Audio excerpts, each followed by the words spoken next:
Welcome back to the X Podcast. Sitting here at the new theology table.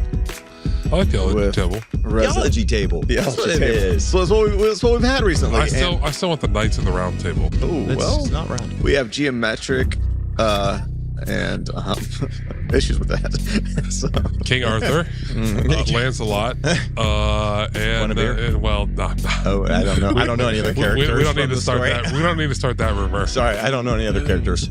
Yeah, Guinevere's the love interest. But that's the only names I know. Okay, speaking of theology table, we're gonna hopefully finish questions from a previous series. But first, just quick little unlikely question for the table: best movie and or shows you've seen recently. Go. Same for me. Recently? Yes. I am late to the party. Not a surprise that I'm late to the party, but my wife and I have been working through Ted Lasso. We are almost at the end of season 3. It's been a lot of fun, and awesome. I've enjoyed it. So it's awesome. Yeah. Best movie and series is they're the same. F1. Oh, it's amazing. That's not recent. Is the series really good? The series I've heard it's amazing. The series is actually incredible. So, it was. Are you like an F1 fan now? Yeah, Sam and Alex are the ones we were talking about at your house about it. Yeah. I love the movie F1, and it is making me an F1 fan. Actually, it was on Sunday. I was flying back from Houston. I was on an airplane, and F1 and football was on. I watched F1. I'm serious. Man. It was crazy. And Laura loves the series. Really? I like the movie. She don't really care much about racing. I didn't really care that much about racing. I put on the series. I'm like, I just put it off. Let's try it. We got into it and got hooked. Each episode is like a story of the driver and stuff, and it is fascinating. So we just finished season 1. It's the whole world. We're in 2019 now. Man. So okay. What about you, Annie? I've not been watching. I feel like there's been a drought of new series. Actually, okay. 2 weeks ago, I finally watched the Office spinoff. I saw The Paper on Peacock. Okay. And just like The Office, first couple episodes, you got to get to know the characters. But once you do, could not put it down. Because I stopped watching. 10 episodes, season 1. That's all they have so far. Okay. Loved it. But I've been watching recently at night. I know it's not healthy. It's not been helping me sleep. But I just fall asleep watching a movie. And I have been going back to recommended older ones. So our friend Michael Page recommended this movie. I think it's like 2012. Old Steve Carell and Keira Knightley movie that I'd never heard of or seen called Searching for a Friend at the End of the World. I've told you about that one. Have you? Oh, yeah. I don't remember that. I've told you about that one, and I think you wrote it down, called Seeking a Friend for the End of the World. Seeking a Friend for the End of the World. So good. That is your kind of movie, 100%. I love it. It is very whimsical, but almost not weird, but it's in the context of the world ending, and it's very it's like a lighthearted Eternal Sunshine of the Spotless Mind. Yes, which Hunter hasn't seen. I couldn't believe that. Never even heard of it. Yeah. Did you ever watch it? We talked about this. You were going to watch it. I don't know if I did. Oh my gosh! I don't know if I saw it. I feel like that movie makes so many people's top 10s. Really? Then there's a new. Speaking of Ted Lasso, I watched a Brett Goldstein movie on Apple the other night called All of You. It's like a romantic drama. Not super redeeming, but he's just amazing in it. I loved it. But then I saw a classic that people keep saying is like one of their top movies of all time from 2007, The Departed. You'd never seen The Departed? I'd never seen The Departed. What? I don't know if I've seen it. I've heard of it. I don't know if I ever saw it. I may have. It's like a modern classic. It has everybody in it. Matt Damon, Leonardo DiCaprio, Mark Wahlberg, Jack Nicholson, Martin Sheen. Maybe I did see it. I mean, I just can't remember. I finished it last night. Actually, I forgot another series. Did you know the twist? Oh, what do you mean? Did you know the twist in the movie? At the end? Yeah, like did you figure it out as the movie was going? Don't ruin it, because I don't know if I've seen it, and now I have something to watch. Like who was who? And what was going on? Wait, I need to ask you afterwards. Yeah, don't talk about it now. You're going to ruin it. This is a movie that just was released. You're going to ruin it for everybody. 2007. Actually, another last one. I give another series that we started. I forgot, but we're waiting for it to come out every week. Is Chad Powers? That's also a really fun series. It's Glenn Powell. Yeah. It's on Hulu. It's kind of mocked after something that Eli Manning did, which I think someone else did before him. You mean Elon him. Musk? No, Eli Manning. Okay. And but it is fascinating. The premise is a college football star on his way to probably being number one pick screws up in the biggest moment of his career, biggest game, showboating, and his whole life falls apart. And he like basically just ruins his career. And so then this is like 7 years later, and he's kind of deadbeat and you live in his parents' garage and all this stuff. And then he hears about a tryout for, I think, Georgia, some school in Georgia to walk on because they needed a quarterback. And so his dad's whatever, and he steals his kit and he wears this makeup stuff, like fake nose, all this stuff, and there has an accent, and he goes and walks on and becomes I won't ruin it, but becomes a starting quarterback. But he has to keep this persona up. And it's just this journey of him, and like the character, Glenn Powell does a really good job. The character he plays is hilarious. Speaking of real life football to life drama and stories, what about, we were at B-Dubs on Monday, unfortunately, and I saw on the TV. Why you say unfortunately? I like B-Dubs. Okay, yeah. Why do you got to hate? I know you do. We talk about this. I don't have an intervention is needed. Nope. I haven't actually been there in weeks, maybe a month. But we were looking on the TVs, and there's a guy that I seen the documentary for. The guy that got catfished. What was his name? Oh, I didn't know he was still like in the public spotlight. He was still playing. Manti Te'o? Yes, Manti Te'o. I actually saw that documentary. That's good. I thought he'd be someone hiding. Is good. But I watched the documentary a couple years ago. I'm like, this is Isn't it wild? It's wild. And he still looks dazed as he's talking just on TV. I'm like, something's going on with this guy. But you probably would be too if you got catfish like that. His eyes are going to be glassed over for life. Someone get the guy, not a TV anchor job. How do you feel about the name Manti Te'o?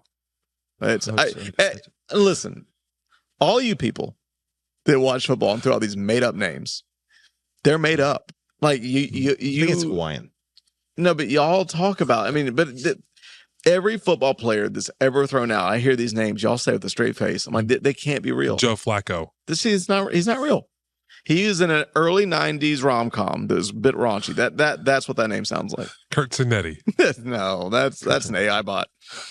Speaking of AI bots, last piece of drama, I saw that Candace Owens said that Elon Musk, Sam Altman, and Mark Zuckerberg are cyborg AI. Man, she's just going robots. The fringes of MAG are all taking hard right turns right now. Did we ever decide? Wait, they would say she's taking a hard left turn. A hard left turn. That's what they would say. I think it's a hard libertarian turn. Yeah. I don't know.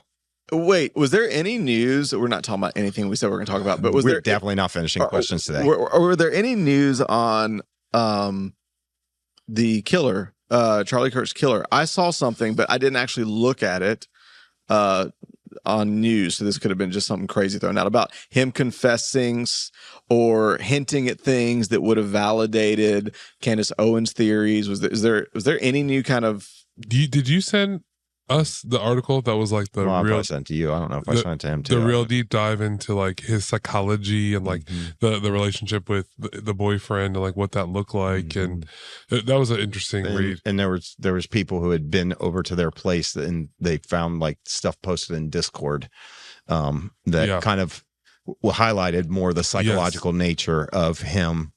I think in terms of if he is the solo killer or not. But I don't know. It's hard to know at this point because Candace Owens, if you follow her, is full bore into there's massive cover up and keeps presenting a lot of reasons why. I don't know where they're going to bear out. What's crazy is, right, you have that kind of huge moment. No one seems to be really pushing back against her. Huh? No one seems to be really pushing back against her. Yeah, there's not. But the problem is that we also haven't heard a single thing about this. You're not from the federal government. Like this is like one of those big moments, and then all of a sudden, it's just dead quiet. That was the same way with after the attempted assassination of President Trump. We haven't heard anything about. Well, that guy got killed. I know he did, but like there wasn't, or killed himself, or got shot. I can't remember. Right? This guy's in custody. We have zero. It's just dead silent. You're not going to hear anything. And the narrative is, this normal protocol that he doesn't need to speak because of the particular case or how they did it, and that's also a question. So I don't know. There's still a lot going around. It's still up in the air. Speaking of death, Monday night, do we need to talk about what happened our very own Steve Rao. We're going there. Let's go there for a minute. Walk us through, because you got there early. I got there about 10 minutes late, something like that. How do you get late for someone's funeral? Well, listen, I was not there, so I'm bowing out. Listen, I am all for my friend Steve, and just a fan, but I give myself grace if I'm driving 25 minutes to a fake funeral. So it was a real birthday celebration of life. So I got birthday celebration of life. Yeah. I got to say it that way. Yeah. Walk us through. Well, you show up and our good friend Steve Rao is laying in a casket looking like he was freshly prepared for death. And what I mean by that, he went without his family knowing, nobody knew, went and had his hair dyed.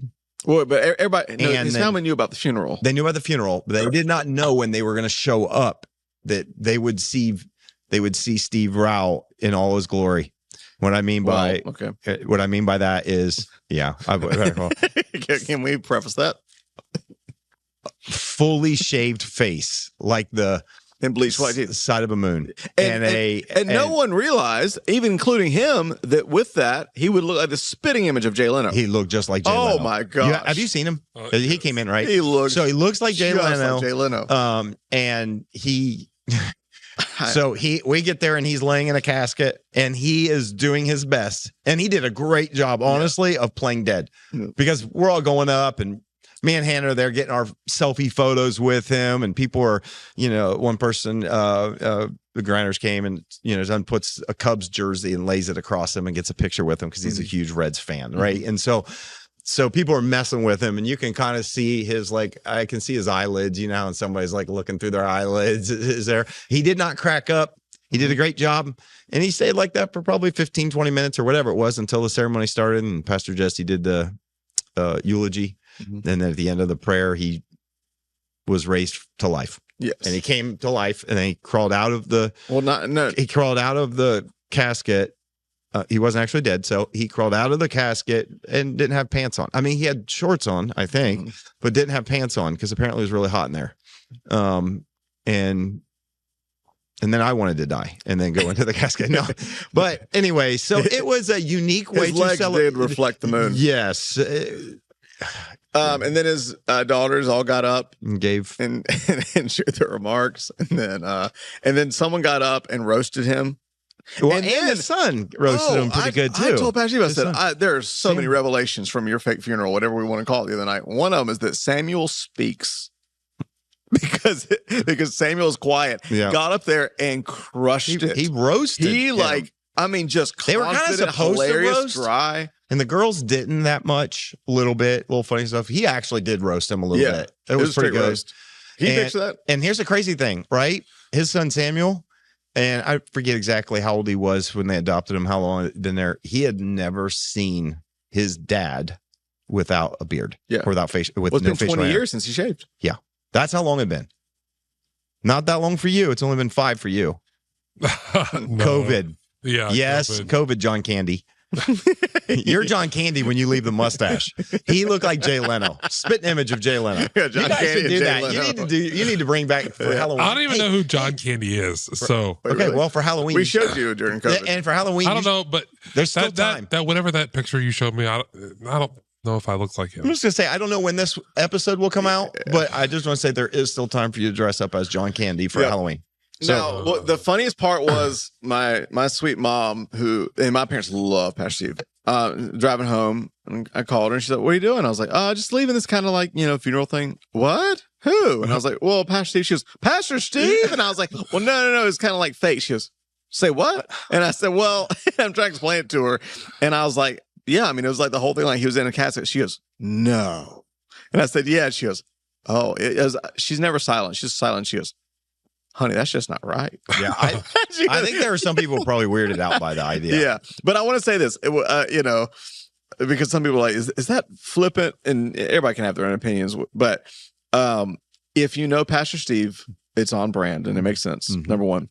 Number two, no one has spent more time. If you think, well, he doesn't take funerals seriously. No, He is the funeral pastor. Yes, he is. No one has spent more time officiating funerals, visiting funerals, and being there for families at funerals than Pastor Steve. He may have the biggest heart for people that I've ever met. And this is something he said he'd been wanting to do for 40 years since he read an article in Reader's Digest of a woman that did this. And it's that whole idea of, and he said, he's like, I'm battling this, not feeling narcissistic. But if you know Pastor Steve, you know he's just one of the most generous people in the world. I don't think there's a narcissistic bone in his body. But he's like, we wait too late to tell people what they mean to us. Yeah. And to actually celebrate life. And he's like, and it's funny because he's paralleling this with his actual preparations for funeral. Like he's going out, he's had, which I think is beautiful. Yeah. He has our church now in like 11 different prisons across the state. And he's having, in the footsteps of Billy Graham, he's having inmates actually build his casket. Yeah. And it's going to be part of like, I think his headstone or whatever. Yep. And so cool. It was fascinating, hilarious, beautiful, all the weird things that you would imagine. In January of this year, I think it was January, I spoke a message where I read my eulogy at the end. This is probably the most emotional I've ever gotten in a message. But I do think there is power in thinking with the end in mind. Yeah. And thinking, what do I want my legacy to be? What do I want people to say about my life? And I don't know that we have time to get to any questions, do we? I mean, we've just been talking, but sometimes this is good. We do maybe one, maybe two. Yeah, let's hit a couple. One, maybe two. 14, let's 15 minutes. Pivot from culture to funerals to theology.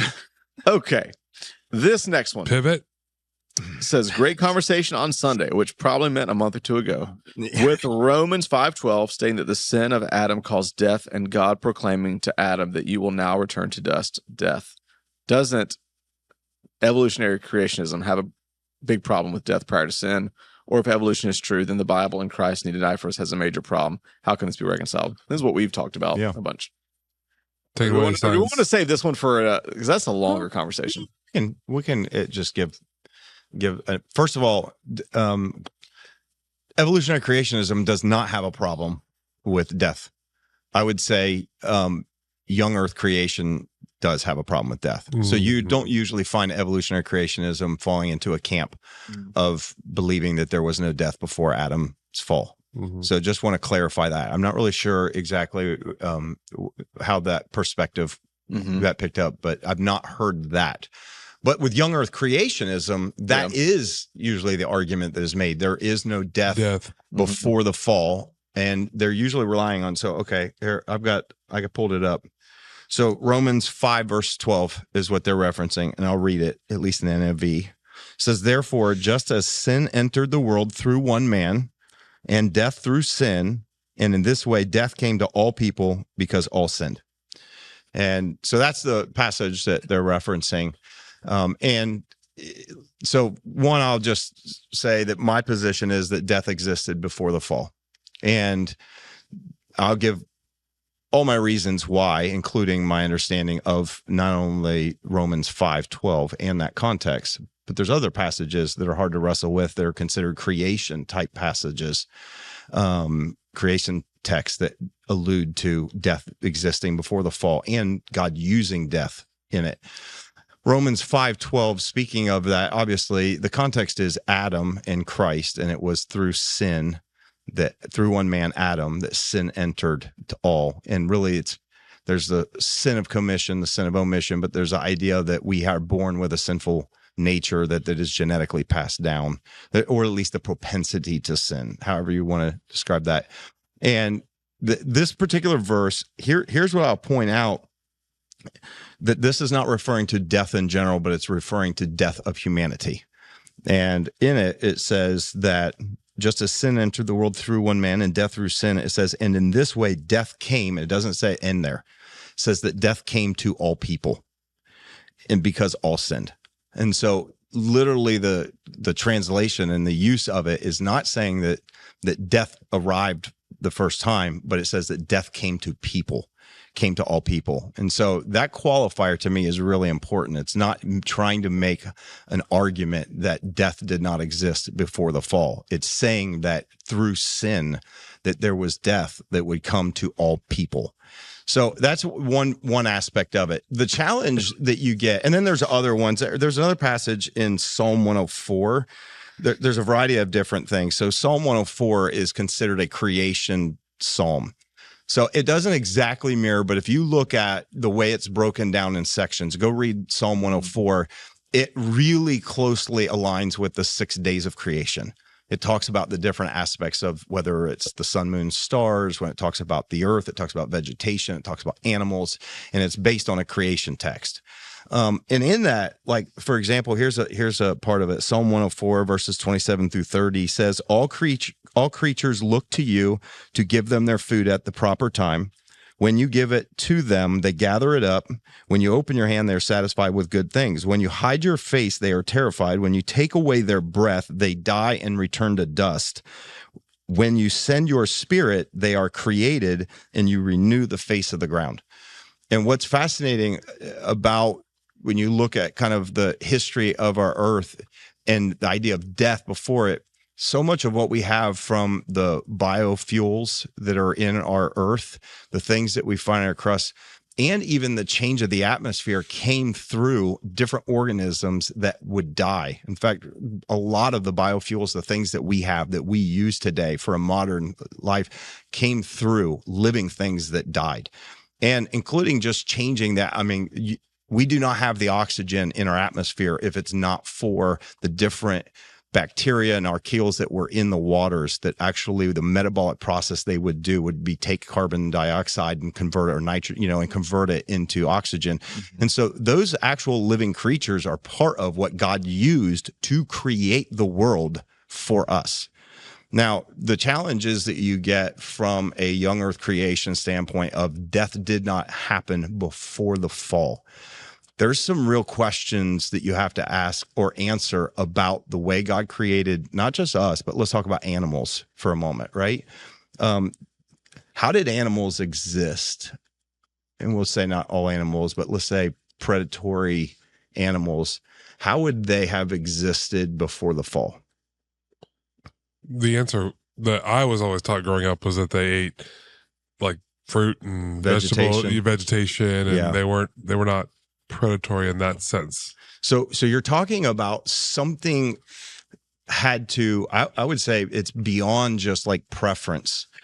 Animals are designed in a specific way. Their morphological features are designed. Lions are not designed. We're talking about from their digestive system to their jaws. Do they even have molars? To their thing. They are not designed to eat vegetation. Yeah. Their teeth are designed to eat flesh.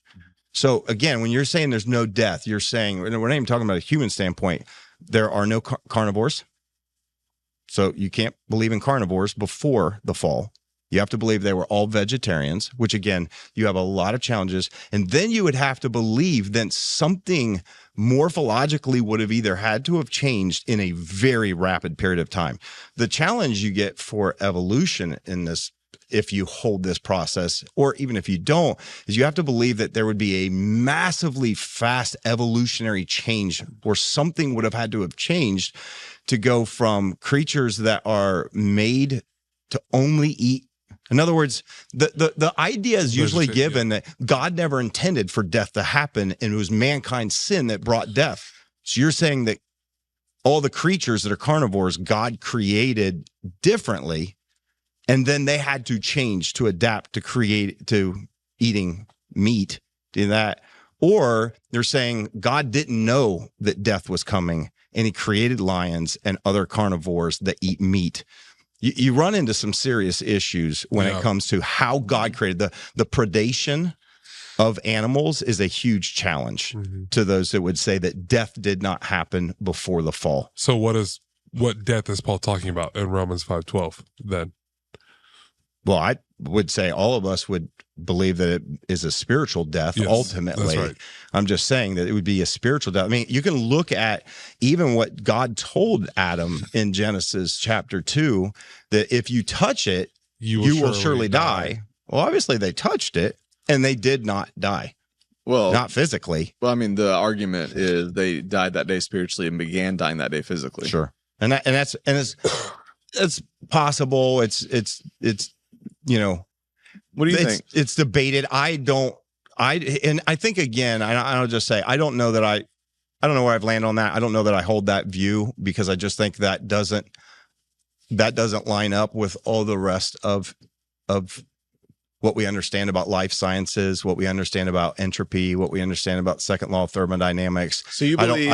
I think that the challenge is most of us have wrapped a theology around an Edenic view of that we think that it was like an Edenic view that was destroyed because of sin. And there's an element that's true and what God's going to restore later.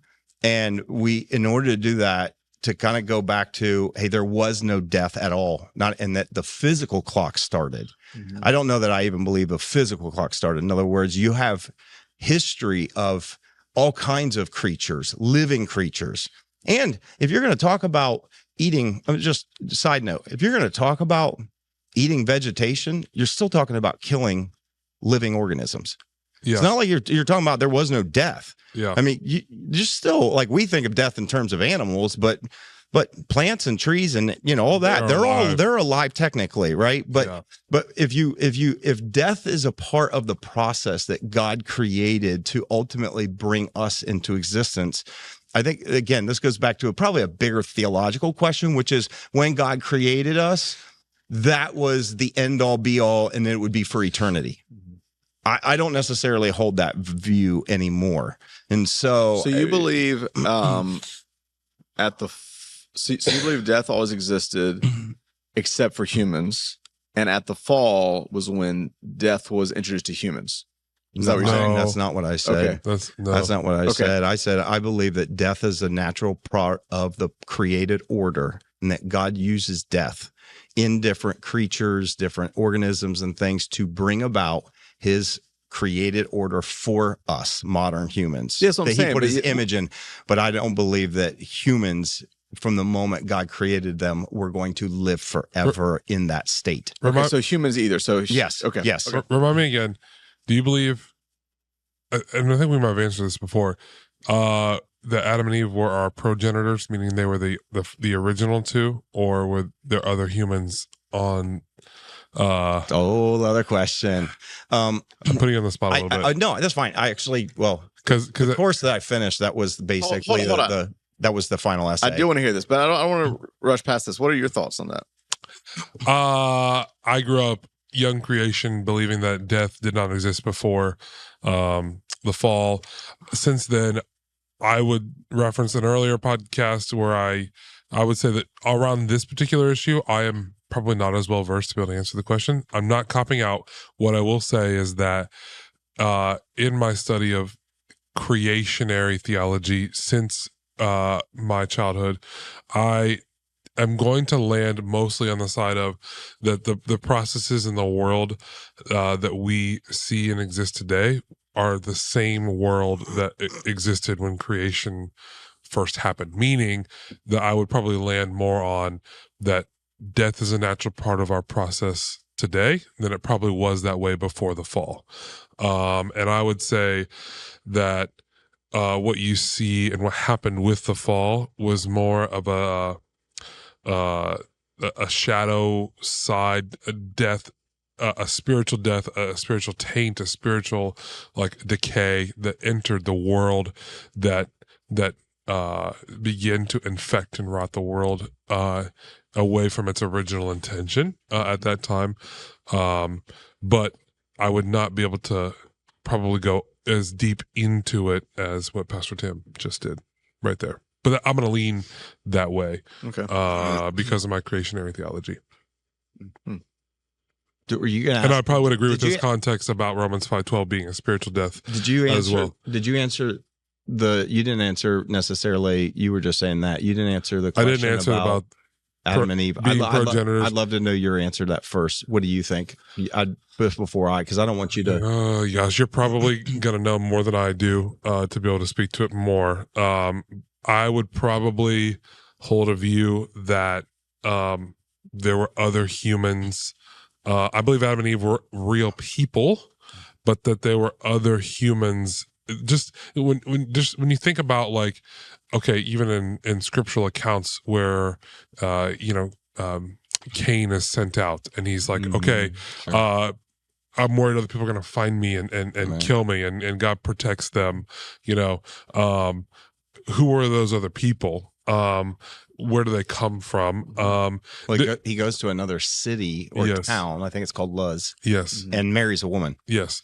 So there were definitely other people. Now, whether or not those other people were all descended from an Adam and Eve, and there's a lot of the story that's missing through that context. That could be, but in general, I think we often think of Adam and Eve exist.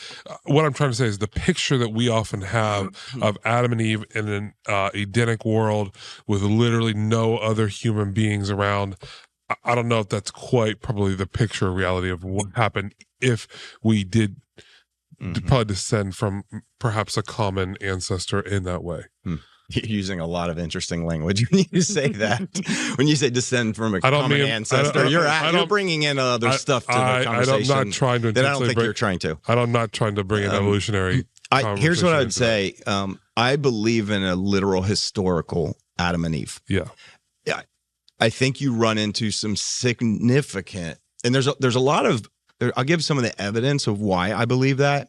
But what I will say is this on the front end. I hold with an open hand. I think these are some of those things that I think people hold too close-fisted based on some of the things they've heard and taught. And so these are the kind of things I hold with an open hand. Yes. However, with that being said, in other words, there's a couple different perspectives if you believe that Adam and Eve, that two human beings were the progenitors that God created specifically modern humans through a single man, single woman, and that they then populated the rest of the earth, right? So there's a couple different ways of viewing the issue of Cain and early on. The two that I've heard most would be that most of these early modern humans, it was recorded that they lived 900 plus years. The amount of children, and this is why also the genealogy the genealogy is not complete.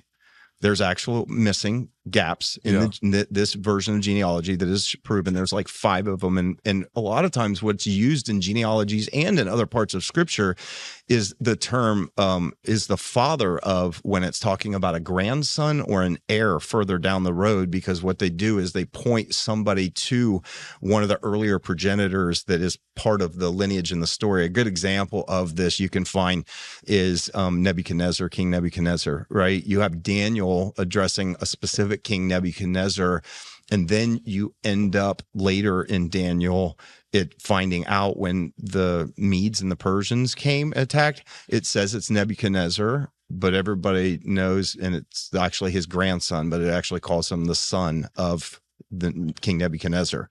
But even history has, and that's its grandson. So you'll see these things. So there's gaps in the genealogical record. Are we to think that Adam and Eve only had 3 boys? Yeah. No. First of all, genealogies only put specific boys, and specific ones that were important to the story of the lineage. So, one argument is Adam and Eve had multiple. And most of the people that live that long, we're talking probably had hundreds of kids, right? And, again, we understand that incest can screw up genetic things like that, but it's kind of but there was practice before, and we have learned that it does, and so we avoid that.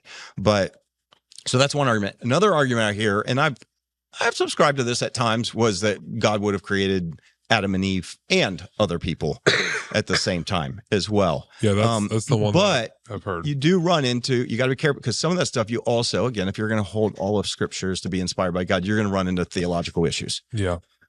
To me, you run in probably the biggest theological issues if Adam and Eve are metaphoric or only figurative. And that is a posture that people in the Christian faith hold. I can name you people that hold that are known in that for holding that view. That they are more name them. What? No, I mean, one's a professor that I follow, Peter Enns, who's kind of known for this, and but I believe that it is kind of critical that you have a literal historical Adam and Eve. Yeah, and I didn't mean, by the way, name them in a slanderous way. I was just curious. No. I assumed it was more in the academic circle than it was like a circuit preacher. Yeah, no. It's academic circle, that for sure. And I think and I would say here's some of the reasons why I think this does matter. Evidence in population genetics does reflect that we are all connected genetically. Yeah, there's like a over 90%. That's we share the same genetic material. well, no, it's way higher than that. But I'm saying that in the genetic markers, when they sequence it, what you see is that we do all connect back to a progenitor, at least of humans that we have found here on Earth today. So what's in mitochondrial DNA, which is what they use for population genetics. This is a relatively new, probably 50, 70 years field of study, is that what we do discover is that, again, the terms are used mitochondrial Eve. You've probably heard of that, which they trace back to a woman out of East Africa. Yep. Is what the best guess and estimates are. And then you also have a Y chromosomal atom. So if we're going back to near Mesopotamia or wherever we think the beginning of cradle civilization occurred, it's actually very, very close and connected to what we have is in the Persian Gulf region. Like you know, a lot of times we separate that. Oh, that's Africa, and then there's Middle East, and there's this. No, but if you look at it on a map, you actually see where you got these rivers in this area. It's believed, again, some would hold the value that that area region was way bigger. We didn't have the lines drawn that we have today. Is there still a garden where there are angels holding guard with flaming swords? It's a different conversation. I don't personally think there are, but that dips into the unseen realm. So I don't want to necessarily go there, but I'm just going to say that you do have issues with passages like Romans 5 if there is not a literal Adam and Eve. Yes. Jesus seem to anchor a lot of his theology on a literal Adam and Eve. Jesus makes reference to, from the beginning, an Adam and Eve. And at the end of the day, we all can share the same connections and DNA even without an Adam and Eve. Yeah. Because you have technically Noah and his family. Go ahead. Yeah, no, this is good. The one follow-up I was going to ask in connection to death and why I started with the whole progenitor conversation is why then do you see if there was no death an elongated years of people's living? Like what was different about the environment or atmosphere or things that maybe contributed to? We're talking Methuselah, oldest 969 years old, people living to the 800s, 900 years compared to average lifespan today in America is like 78, I think, for men, and maybe 81 for women. So like what explain that. There's a lot of things that go into it. In fact, I just finished a book where they actually address that. So believe it or not, it's a very fascinating book by Hugh Ross called Noah's Flood Revisited. And it's a very scientific book where he goes through and talks about the flood, because that's actually a big sticking point for people. You know, some people hold a view that is a global, an actual global flood. And when you have some of those views, it's really difficult to argue versus actually being a local flood. And he goes through the Hebrew and the language, but also all the science that goes along with it. It's a fascinating book if you want to hear it. But anyways, he addresses that question to some extent. There's so much from solar radiation to the foods that we eat to the atmosphere that actually would affect our ability to live longer than we live today. And it gives some really good answers. So rather than going like deep into some of that, I just say that's a good book.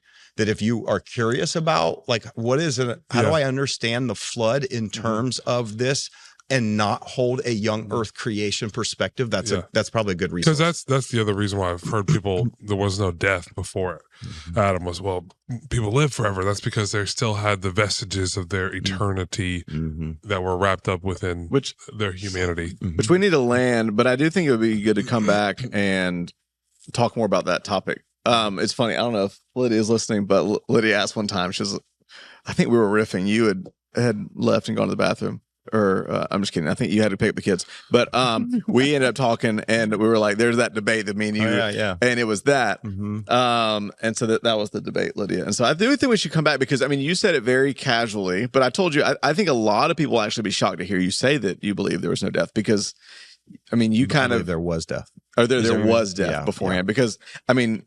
And you kind of just tucked it into the young creation thing, and maybe scientifically, but I mean, I don't believe in young creation. But the first time I heard you say that, it was like a hot take for me because I think there's a lot of, and I think one of the things you said that is very accurate is there's a worldview that's been built around that, an Edenic worldview. I have a lot of theological reasons, and like you, I love science. So to me, it's you're several notches a professor above me, but I've always had an affinity for science, and I think it's finding where they marry.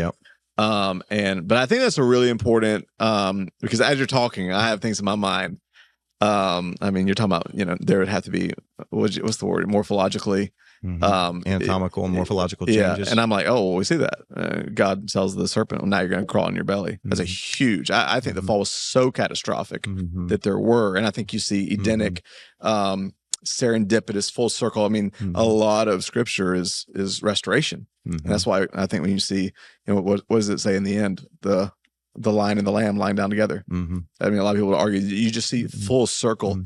This is what it was. And so I have so many questions, and I'm open because me and you have gotten in some heated debates about this. And so I really am, like, I've thought a lot about it. Like I want to, and not even have a debate. I think there could be a really meaningful conversation sifting through all this. And if there was death before the fall, I mean, we know pain, sin, sorrow entered the world with death. So if there was death, what did that look like? I mean, pre sin, when if we look at it as we were whole and we were there was no pain, there was no. I mean, what did humans view death differently? Was there more of a seeming? Can I ask a question? We won't go into this, but what makes you assume there was no pain before sin? Well, what gives you that impression? Well, when you look at, again, an Edenic worldview, would say that in a world where there's unbroken fellowship with God and His glory clothing us, we know that in God there's no fear. We know that in God there's no loss. So if part of the whole restoration story is Him making things right again, what does it say in Revelation 22? Wiping the tears from our eyes, and now there'll be no more sickness, no more sorrow, no more death. Isn't so much of this when we see Romans 1, all creation's been groaning. Why has it been groaning? Because at the fall, from an Edenic worldview, from what it seems Scripture implies, in that moment, chaos, sin, death entered the world. It seems the whole narrative of Scripture is man fell, world fell apart into sin, death, chaos, and that's why Jesus came to restore, make things right, and not just right physically, but we see even, again, creation's groaning for that day of redemption, that it seems so much. I mean, we see from the moment God pronounces judgment, it's not just on the man and woman, but it's on the serpent. It seems like everything from that moment, it's hard to imagine that God would create a world in order and say, but I'm also going to add sin, death, sickness. It seems like all of what we seem to preach is that we're living in the fallout, the consequences of the fall. See, I don't know if it's where I'm getting this or where it's coming from. You, Pastor Tim, and maybe Pastor Russ, you probably could add some more theological language to this. But to me, when I think about the fall and what it was beforehand, and you're talking about redemption and like where you're going towards, like I think about how that fall was really like in the biggest break or separation that you see was the intermingling of earth or humanity and the divine, meaning we got to be in the presence of God, with God, walking with Him, engaging with Him. And it was that beautiful relationship that because of sin and fall that was the separation, the breaking point. And so when you talk about an ultimate redemption, you're talking about an ultimate bringing back together of that, not necessarily like there was no pain or anything like that beforehand. But I think with this ultimate redemption, I do think you see, I'm going to use the word progressive. I don't know if it's the right word or not, but a progressive vision for humanity, meaning that like, in this ultimate redemption, there would be a world where we are going to exist in that reality kind of forever. Like there was at the beginning of creation, God created us with an opportunity to choose Him, free will. But then at the end of time, we're talking about our, what's the fancy word, eschatology, that then those who have chosen him are going to exist in that space where that union is with God forever. And again, you guys could probably bring some more terminology to what I'm speaking to, but I think that's what I see more instead of there was no pain and everything. Like we were existed in that beautiful state beforehand, and that we could have stayed in that state forever if we wouldn't have messed up. I just don't know if I see that. Yeah, to me, it seems like, I mean, I know we got to close out, but I would say I agree with you. I think the epicenter of the narrative of Scripture and what happened in the fall is what exists between God and man. Absolutely. I think all three of us would say the more we study science and faith, though, the more we see the interconnectedness of all things. I mean, part of, I know what we both do when we speak is we look at the beautiful and at times just so powerful mirroring of what's happening in the physical and the spiritual. It seems like everything has a mirroring, and I actually think that's intentional. And so a lot of times, it's been pointed out, you can see the brokenness in the universe because you can see the brokenness in us. And I think there is an unretractable connection between the brokenness in creation and the brokenness of man, that they're actually mirrors to each other. I know we got to go, but yeah, I'll leave that question with one thought. And I do love your nostalgia, serendipitous, what's the other word? Like it just comes through when you talk. And I, it's like your that internal groaning in you for that. And I think that's beautiful. I think that there is an ache inside of us all that I think longs for what's been lost. I think we agree with that. I think there's far more to it in the physical realm than just that. And I think you also looking at, there was a curse that was put on earth because of sin in the fall. It wasn't just on the serpent. It wasn't just on man and woman, but it was actually on the earth. Yeah. So there is also something that sin brought, and don't know how that's all played out, that is actual curse. So when you say all of creation is groaning, I also do agree that there's something to that curse that I don't necessarily attribute to all the physical nature and attributes of our world. The one thing I'll say about your passage in Revelation 21, where it says, because I think with death, if death precedes the fall, then you have pain. You may not have sorrow in that sense, because prior to humans, modern humans, I would say that there's an element of sorrow that is tied to the image bearer nature that we've been given, that other species were not given. So when you're talking about there is something unique in mankind that I believe that God created in us and put in us, that I think is a different thing. So sorrow could be a different, there's sorrow, but I'm not sure that species before that in death experience sorrow. Pain, yes. But I think when you look at Revelation 21, it's kind of, I think one of the dangers is that we read the part about there will be no more pain, sorrow, death, the old order has passed away. And we don't read the first few verses. In the first few verses of Revelation 21, John sees the revelation and says, "Look and behold, and I see a new heaven and a new earth, for the old earth and the old heaven are passed away." Jesus in Matthew 24 talks about in the prediction or of the future, talks about and says this in a couple places in scripture, the old earth is going to be rolled up like a scroll and pass away.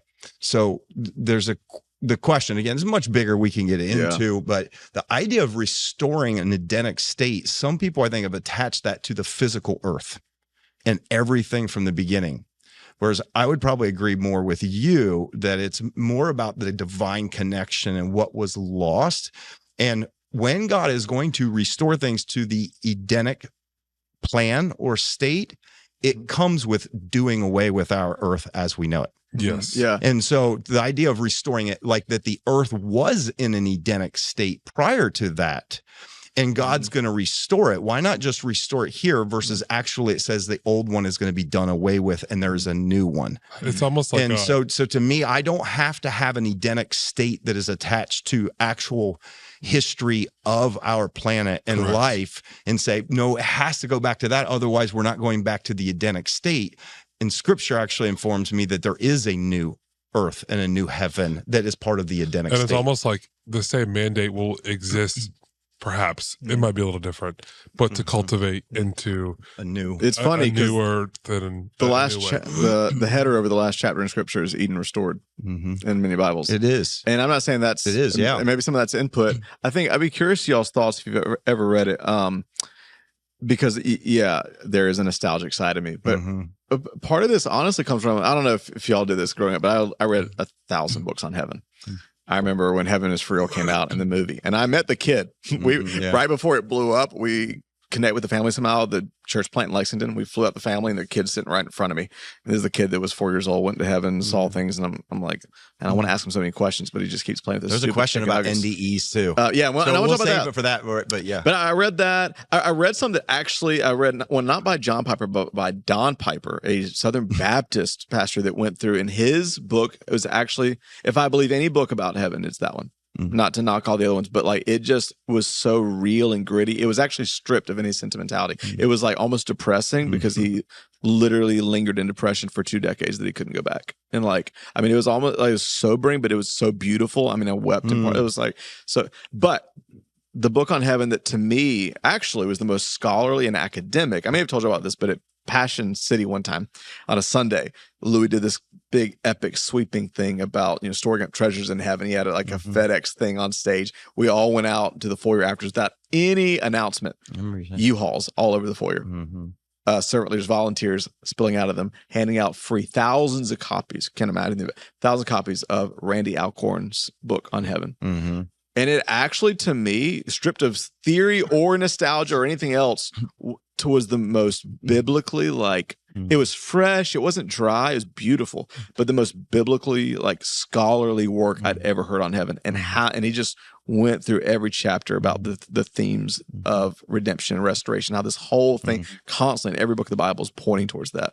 And of course, that's one man's view. I'd be curious y'all's thoughts to read it, but it for sure left an impression. You mentioned that book, and I don't think I've actually read that book. You should read it. Randy Alcorn, I would like to. He's the one that has most of the Christian classics we have now, on money, on so many things, and he's just I have thorough. some of his books. I just don't think I've ever read that one. I probably would like to. But it's a fascinating conversation. Yeah, it is. I love it. We went 50 minutes. So we went we hit one question. There was a good question that someone did on NDEs. It would be I would enjoy that conversation as well. I think that's a really fascinating thing. And they're actually studying it right now in science. I remember you saying that. There's some fascinating stuff about it from the scientific perspective. Obviously most of it's anecdotal based on people's experiences and what they've said, so you have to kind of rely on that. But it is interesting. Andrew Illich said that, in hospice, she noted a complete difference when people passed of those that had faith and those that didn't. Yeah. And the peace and the presence that marked those that knew Christ.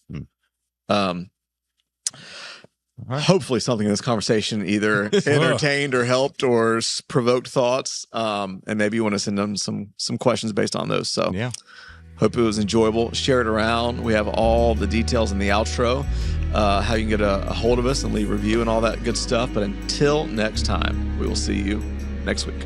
Hey guys, it's Russ. Thanks so much for listening. We really believe if we can get around tables instead of behind screens, if we can talk to each other instead of at each other, we can make the world better. To help us do that, here are a few things you can do to help. First, if you haven't yet, leave a review on Apple or Spotify and hit subscribe on YouTube. This helps more than you know. Also, if you have been impacted by the community out of which this podcast comes, that's X-Church. Maybe you're local or you've been touched by the messages and impact across the country, even the world. I want to encourage you to support this work. A powerful life principle is to invest in the people and places that invest in you. And so I want to invite you to do that right now by going to thex.church/give.